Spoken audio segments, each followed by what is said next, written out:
The Susan Brender Show is a radio show online broadcasted on YouTube across the United States and globally. The show features guests who speak about health, spirituality, entertainment, and a host of subjects to enlighten people across the nation. Listen to the show that empowers women and men alike and highlights those who have made a difference. I am Susan Brender, and this is the show for the love of dogs. You know, dogs are amazing. They keep people company. They make people feel secure. They make people feel all these different things that they need, especially during a pandemic like we're having now.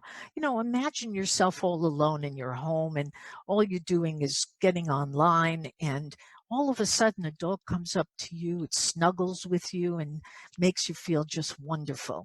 Well, my guest today is Theresa Stern, who is the Vice President of Outreach Admissions and Alumni Services for Guide Dogs for the Blind.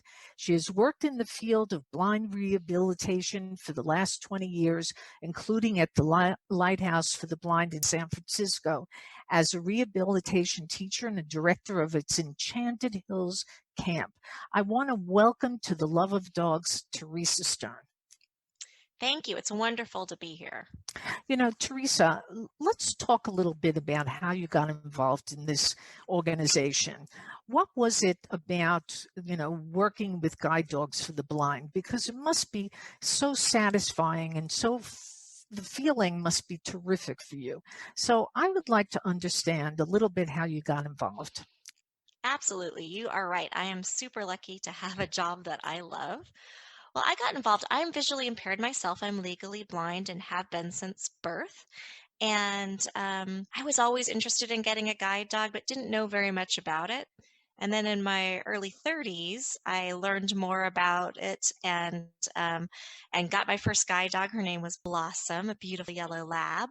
Yeah. And then a job came available at Guide Dogs doing outreach for the program and talking about the difference that a guide dog can make in one's life and telling people how they can apply for a guide dog and that kind of thing. And it just was my passion. And so that's how I got involved. And I've been with guide dogs for 20 years now. Yeah, that you're very fortunate in many ways. Most people would say, "Oh my God, she's blind. How does she feel? Can she experience life in the same way other people can?" But what I want to know is all of those questions that I just, talked about, the fact that you are blind and you do have a wonderful dog, but what kind of training does a dog typically have to have in order to make you feel the way you feel, which is absolutely passionate, and I hear it in your voice? Yes, these dogs are really incredible, and of course the people that work with them to get them ready to be guide dogs are super incredible as well. So a guide dog really has to be this kind of nice personality of being ready to go and also ready just to hang out. So guide dogs are amazing, and they do come with a lot of training. They have to have this really nice temperament. They have to be good citizens in all different situations. Our folks take their guide dogs with them everywhere, to work, to school, when they're on vacations and on trips, on airplanes. So the dogs have to have a lot of that exposure as well. But then they're trained when they're about a year and a half old.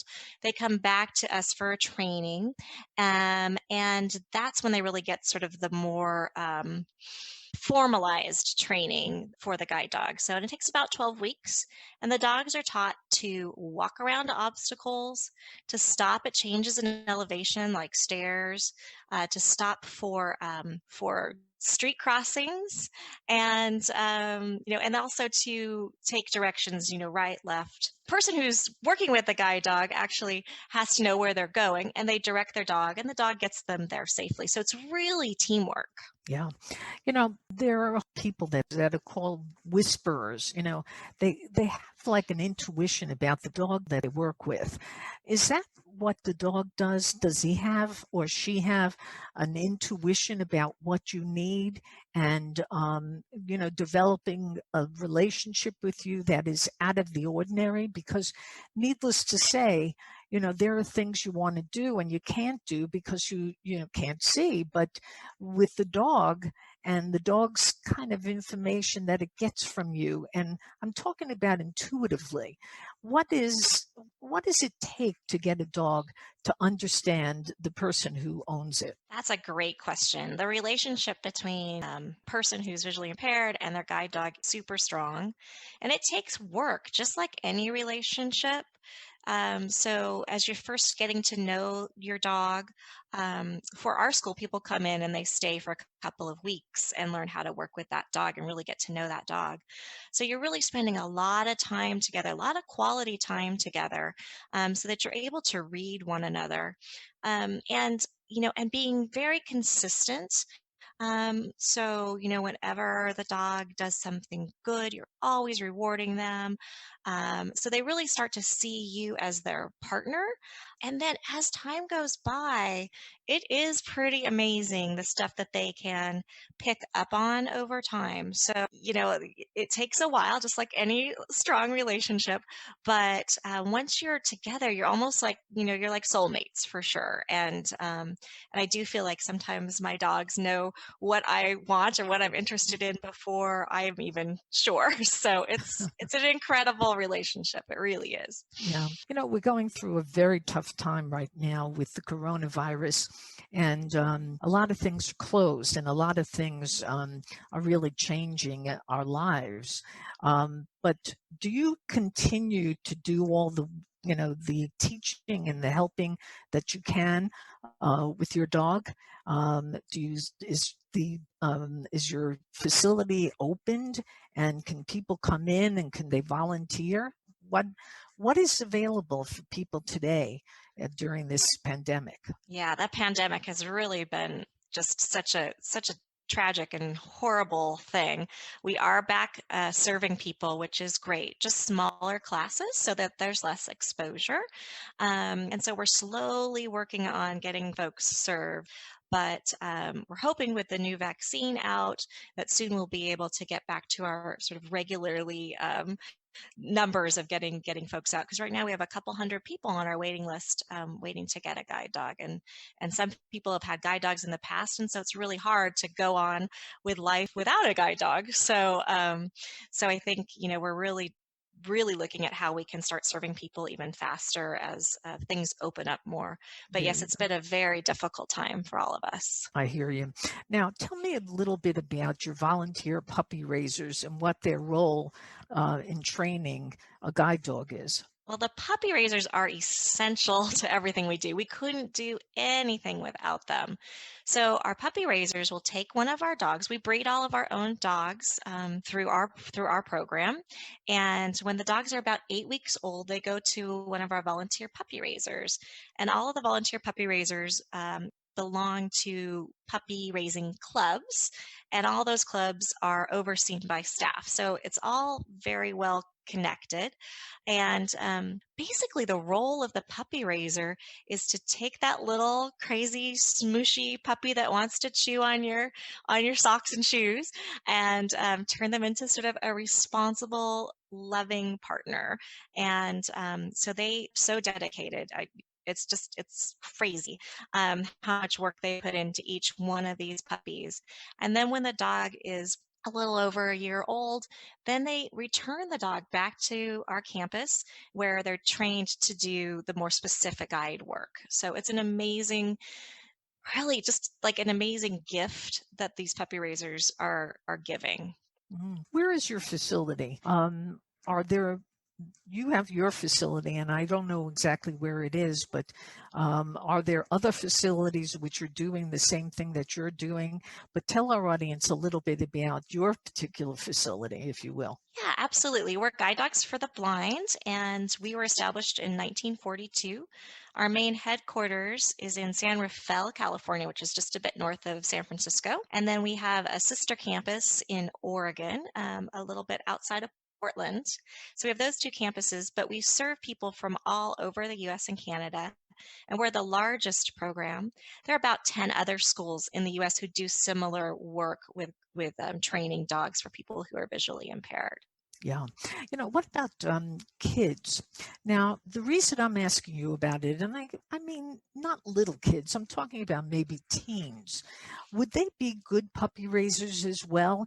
And do you go into schools and teach them a little bit about what you're doing with the dogs and, giving them the opportunity to kind of learn a little bit more about, the dogs for the blind? I'd love to know about that because I think that it would be an amazing thing if young people can intern or learn a little bit about what you do. So how does it work? Yeah, absolutely. So we do have youth puppy raising clubs, and our puppy raising clubs are basically sort of in the Western states and Texas. And we do have definitely we have high school clubs for and through FFA and different things like that, 4-H. And it's a really great opportunity for kids to really take on this sort of selfless act, right? Mhm. And really learn a ton of responsibility and all that good stuff. So yes, we do. And then we also, you were talking about just education. Our website, guidedogs.com, has a ton of educational materials on it for people that are interested in the work that we do. And we do often do presentations and things like that at schools for different age groups. Many of our clients who have guide dogs love to go out and talk to school children about what the difference a guide dog has made in their life. Yeah. There is a show on Disney Plus that features guide dogs for the blind. Can you tell us more about that? Absolutely. So we have a show on Disney Plus called Pick of the Litter, and it kind of guides you through several different people coming in and getting their guide dog, as well as the puppies going out to the puppy raisers and learning how to be guide dogs. And then they come back in and you get to meet the person that they're matched with and get to kind of see which ones make it and which ones maybe don't make it. And it's a great feel good watching for this for the pandemic for sure. Yeah. So we've got that, and it was based off of an award-winning documentary called Pick of the Litter as well, that I believe is on Netflix if people are There you interested. go. Yeah. Now, it's an interesting thing. You just mentioned Netflix, and there is a show on Netflix. I don't know the name. I think it's something like Parking, or Parking Dogs or something of that nature. But it shows people doing the most amazing things with their dogs, traveling around the country, going around the world with these dogs, which are actually leading them. And they do have the intuition of what is going on with the people. Have you ever seen that particular show on Netflix? No, I haven't Well, seen it. I'm going to check that out. That sounds amazing. it is amazing, and I Mhm. think that you definitely should check it out because it's like, wow, what that dog can do. It's incredible. That's all I have to say. Now, can guide dogs to anywhere that you want to go, or are they restricted in a certain place? How does that work? Yeah, thanks for asking. So yes, guide dogs in this country allowed anywhere the public is allowed, welcomed in. So they're really seen as sort of the eyes of the person, right? So it's the person that's invited in, and this is their sort of reasonable accommodation for being able to get around. So yeah, so that means pretty much anywhere. Obviously, the dog has to be well behaved, and and clean and all that stuff, right? But yes, they are welcomed anywhere. The places where it would be like the zoo where the where the dog might be somebody's breakfast. So we do tell people to think about where you're going to be taking your dog, but they are allowed in all places that Yeah. the public is welcomed. It's an interesting thing that, Theresa, that we see with regard to dogs. Sometimes you see them in movies, you see them, walking around, you see them all over the place. And the question becomes, is there any other animal that you can possibly train to do the things that the regular dog is doing? And the other question, and I think this is important, you mentioned the kind of dog that you have. Can you literally train any dog to be a guide dog? Great questions. So Dogs are great for this kind of work. We use Labrador retrievers, golden retrievers, and then crosses of the two of them. The reason we use those breeds is because they have been shown to be, in our many years of experience, the most successful in this type of work. And so if you're guiding someone, the dog has to be kind of the right size. It would be really hard to have a little teeny dog guiding you, and it would be kind of impractical to have a great big huge Great Dane guiding you. So the size is important. They have a double coat, which means that they can live comfortably in cold or warm climates, and our people live all over, like I said, the US and Canada. And they have just a very good nature. They really, they want to please. They're working dogs. They want something to do. They're smart, and generally, have just a very nice temperament. So that's why we use the dogs that we use. But all kinds of dogs are capable of doing all kinds of things. So it's just, since we do so many guide dogs, we sort of stick with these breeds that are tried and true, and seem to work really well for this kind of work. Even that being said, only about half of the dogs that we sort of train in this position actually become guide dogs. The other ones are career changed, because we would never want to force a dog to do something they didn't want to do. So so those dogs go off and are pets, or we have a canine buddy program for young blind children to get them used to being around a pet dog. So yeah. And then as far as other animals, I've heard of miniature horses being used. I think they're a little less practical for things like getting on airplanes and that kind of stuff. But it amazes me what animals can do. Yeah, it amazes me as well. Now, you see people getting on airplanes and they have what I guess they call supportive dogs. How do you feel about that? Because, I always thought that it's necessary to have a dog if you're blind. It's necessary to have a dog if you're really sick and you need guidance, if you will. And I call the dog a guide dog with guidance, if you will. But on the other hand, there are people who use the supportive dog label to get on planes. Now, there must be something about that. I mean, from my standpoint, it's wrong. I'm just curious what you're thinking about it. I'm so glad you asked that question, because folks that are sort of bringing their animals everywhere, even on airplanes, that aren't trained service dogs are really, the whole situation is definitely a threat to people like me who are blind and rely on our guide dogs.